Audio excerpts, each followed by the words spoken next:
All right, so back in 2024, which I know was like 100 years ago in terms of the internet, there was this trendy genre of men that girls and journalists like to call sexy rat, or the other term they used was hot rodent man. So TLDR, the summer of 2024 was not only the summer of brat, it was also the summer of rat. And probably the most iconic of all of the rat men was Pete Davidson. Now, if you've been an OG viewer, like I am talking like early days of comment section viewer, then you probably remember that before the internet was talking about the sexy rats, the hot rodents, I was calling this same exact genre of man wet cigarettes. You know, they're kind of like tall and skinny, like a cigarette. They're grimy, they're grungy, they look like they never sleep. They're wearing the same t-shirt on a daily basis. It's like major dirt bag wet cigarette energy. And so I'm bringing up all of this because I hate to tell you, but we have an update here. We have an update about the wettest of the cigarettes, the rodents of the Rat King. I think that was actually one of his Netflix specials. We have an update about the Rat King, Pete Davidson. And I hate to tell you because years later, even after spending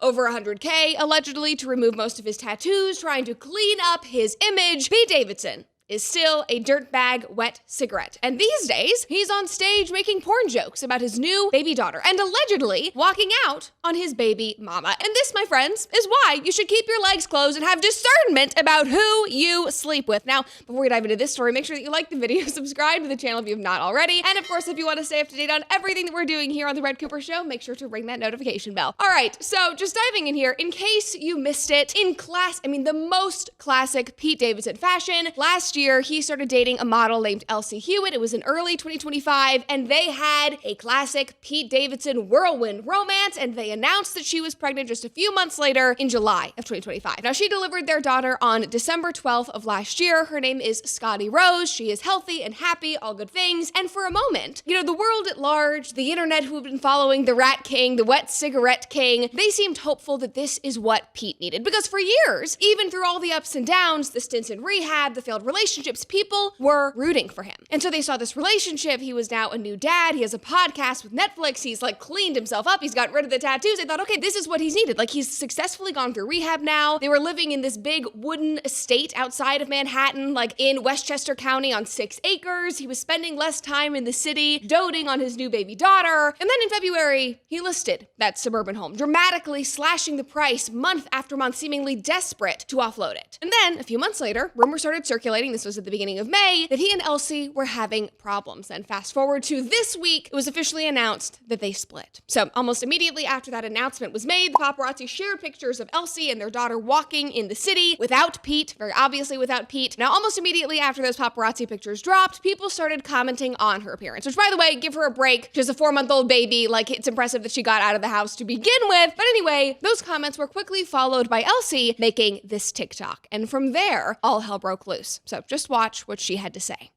I should have left the house looking nicer yesterday. I should have known that that was gonna happen. But that's not what I'm thinking about right now because I have a baby to take care of. And I also have to work and make money. And I'm doing it on my own, which is hard. Noted. Next time, I will try to look nicer when I get paparazzi on a walk with my daughter. So she's talking about looking nicer for the paparazzi. She's responding to those comments. But obviously, what everybody honed in on in that video was her saying that she has a baby to take care of. She has to make money because she is doing it alone. But it wasn't just that, because she took it a step further as she responded to comments. For example, somebody said, "I hope you don't mean that you're doing the financial part alone. That would be insane given the circumstances. You seem like a lovely person and a wonderful mother. We are all rooting for you." And she responded and said, "I am." Smiley face. She is allegedly, sorry, Pete, allegedly, doing the financial part alone. Then another comment. Somebody said, "Sorry, but not staying with your partner when they are postpartum is insanely loser behavior. This is the most vulnerable time in a woman's life." She responds to that comment as well and says, "Amen, sis." Another person says, "Why is he not helping you like dead ass?" And she likes that comment as well. So she is essentially painting this picture saying, Pete Davidson, my baby's father, is not helping in the slightest. He has allegedly walked out. He has sold the home that we were living in. I'm now on my own. I'm taking care of this baby. I'm working. I'm financially providing. He's off doing his shows, whatever it is. That is what she is telling the world very directly. Like, there is no nuance here. That is what she's saying. And of course, that is just one side of the story. We will get to his. I want to make sure we're being fair here. But I will say, upon review of the circumstances, just taking what we know about this individual, like, let's just say that in terms of what the internet was thinking, her story was believable. And people on the internet were not shocked in the slightest. Like, somebody on X said, moving in together after 2 months, getting pregnant after 4, and then acting completely blindsided when you realize you barely know the guy you are raising a child with. Like, thank you. The internet could have warned you. The internet could have told you about the behaviors of the king of the wet cigarette men, of the rat king. We could have told you this was a terrible, terrible idea. All you needed to do was log on to TMZ and find one of those articles like Timeline of Pete Davidson's relationships, and then you should have been running like a track star far away. And also, not to add salt to the wound and just make matters worse, but to correct this commenter here, it was getting pregnant after 1 month, maybe even less, because their baby was born in December. They started dating in March.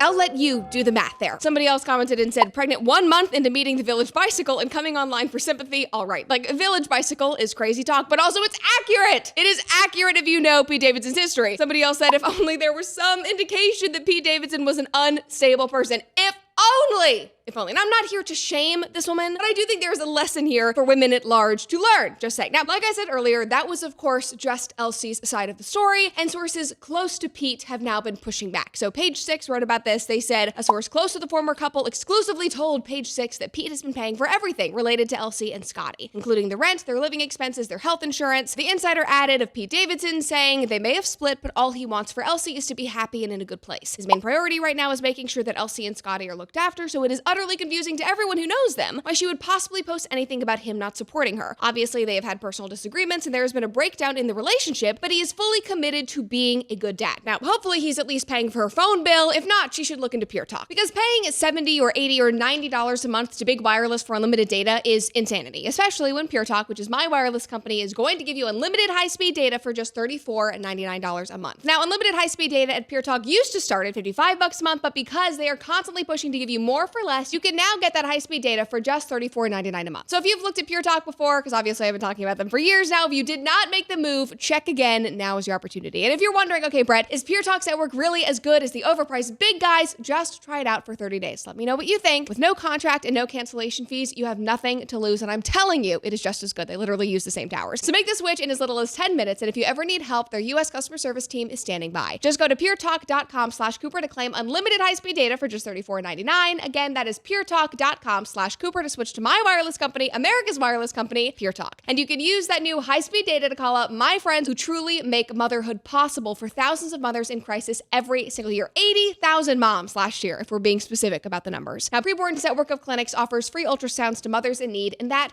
one incredibly beautiful moment of seeing that baby on an ultrasound for the first time, hearing the heartbeat, seeing those adorable little toes, it doubles the chance that that mother chooses life. And Preborn stands by to support her every step of the way up until 2 years after that baby is born, financially, medically, and of course, spiritually. And by supporting their work, you can help be the reason a scared young woman in crisis becomes a confident mother. A one-time donation of $28 provides one ultrasound, and it could save a life. And $140 reaches 5 mothers in need. Preborn truly empowers women to be mothers, and the ultrasound is just the beginning, because that moment leads to things like maternity care and baby clothes and diapers and counseling and so much more. They are truly pro-baby and pro-mom, not just pro-life. So to get involved, simply dial pound 250 and say the keyword baby. Again, that is pound 250 keyword baby, or visit preborn.com/Brett. Again, that is preborn.com/Brett to get involved and donate today. All right, now back to Pete's side of the story, or I should say the sources close to Pete. I do appreciate that in this article, they did not pretend like Pete was totally innocent in the situation, that he was not at fault, that he didn't play some kind of role in the dissolution of the relationship. This person goes on and says,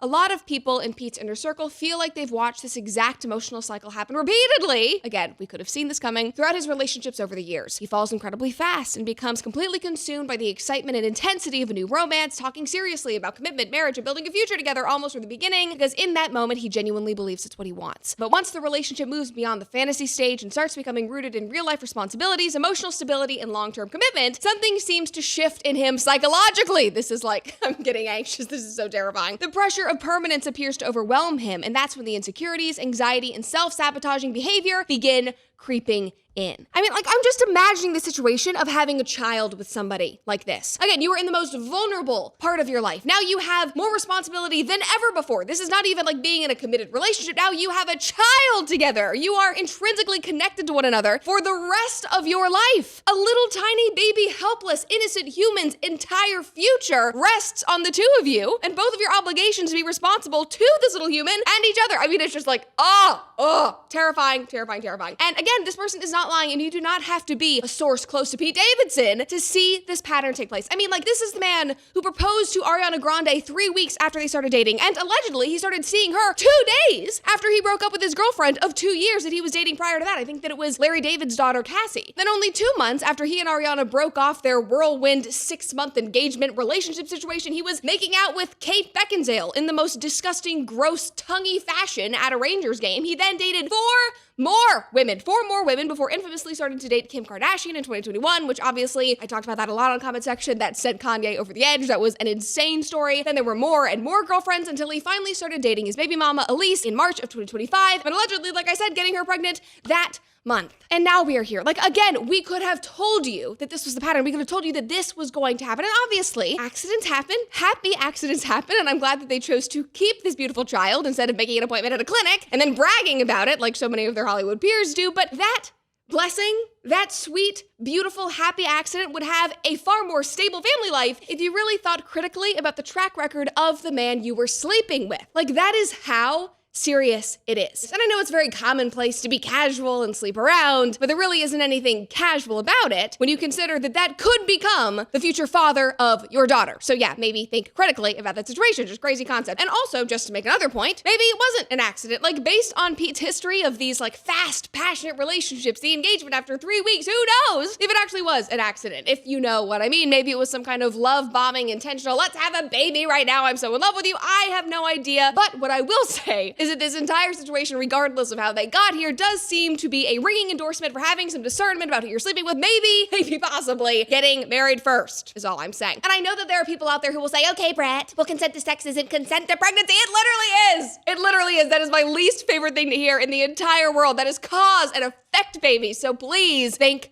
critically. Protections fail. You can be so careful and it can still fail. So please, let's just be careful because there is an entire baby human's life that is at risk here. Obviously, I want to say, like, I have empathy for any mom. Like, even when you are in a happy, stable relationship, even when you are married and this was a child that you wanted and intended, postpartum is still a trip. It is still a trip, so I cannot imagine the way that she is feeling right now. And obviously, I feel for the innocent child that is now in the middle of this entire story. But again, maybe, possibly, should have considered the type of relationship, the type of man you were getting involved with. And in the very least, this can be a lesson for others. And if this man's relationship track record was not enough to deter you, maybe his comedy should have been. And this is honestly where things get a lot darker because, as we've talked about now, there's been a bunch of he said, she said, and sources close to him said, there's conversation about whether he's paying for things or not paying for things, whether she walked out, whether he walked out, cheating. But apparently, and this is something that is a little more certain than the other things, something happened at his recent Las Vegas stand-up show, and it might have been the straw that broke the camel's back for Elise, aka his baby mama. Just listen to the joke that Pete Davidson made about his newborn baby daughter. I haven't done stand-up in 5 months because I just had a baby. So, yeah, it's a lot of fun. I had a little girl. It's weird having a little girl. It's hard to watch porn in front of her. But I still I powered through.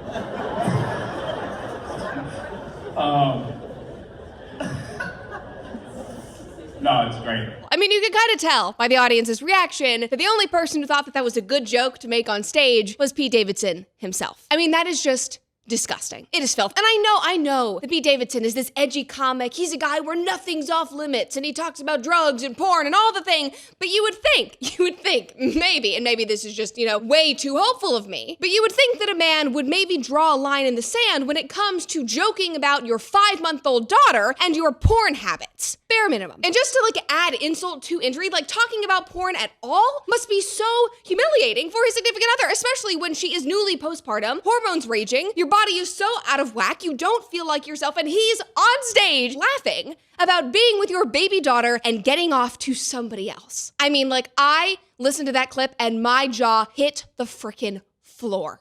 Just so disgusting, so disrespectful on so many levels. And apparently, shockingly, could not have predicted that, the mother of his child was pretty pissed off. This was another quote put in the tabloids. Elsie always understood that Pete uses comedy as both a defense mechanism and a way of coping with difficult emotions, so she was used to his dark, provocative style of humor. But this joke landed very differently and felt sickening to her because she was already emotionally running on empty after months of sleepless nights, constant stress, and overwhelming realities of caring for a newborn largely on her own while Pete was away working. Quote, to her, it no longer felt like Pete was simply making another edgy stand-up joke for shock value. It became symbolic of a much bigger emotional disconnect that had been growing between them behind the scenes. Now, I personally would have been a little more black and white there. It was sickening, not because of an emotional disconnect, even though I'm sure the emotional disconnect was happening, but it was sickening rather because he was talking about watching porn in front of their daughter. Like, I think about all the other edgy comics out there. Like, think about Dave Chappelle. There is nothing that Dave Chappelle will not touch, whether it is politics, culture, sex, you name it. He's talked about it, but not his daughter, not his family. Think about Bert Kreischer. Bert Kreischer is very open about his wife, their sex life, all of the things, but he has been so open about the fact that his teenage daughters come first, that they have veto power. He screens all the jokes.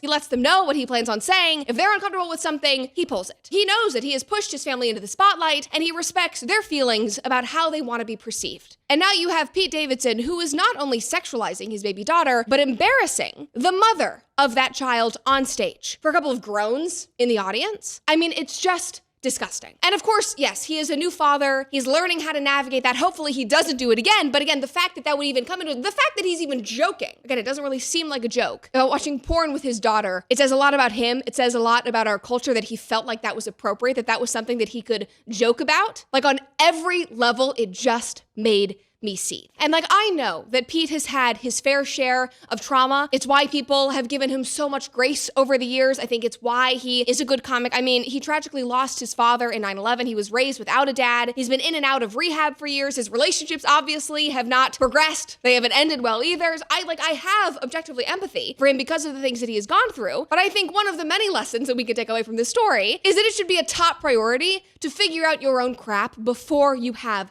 a child. And if that innocent child accidentally comes into existence before you do that, then you have approximately 10 months to at least try to figure it out, to try to commit to the relationship, to try to make it work, to try to get on the straight and narrow for your child. But even before any of that, like, first and foremost, in an ideal world, maybe be sure about who you're with and marry them. Possibly commit to them before you get knocked up. Like, crazy thought here. Can't believe I'm saying this, but Alex Cooper in her pregnancy announcement, she almost looks trad compared to Pete Davidson right now. But I'm getting ahead of myself. We'll talk about her in tomorrow's video.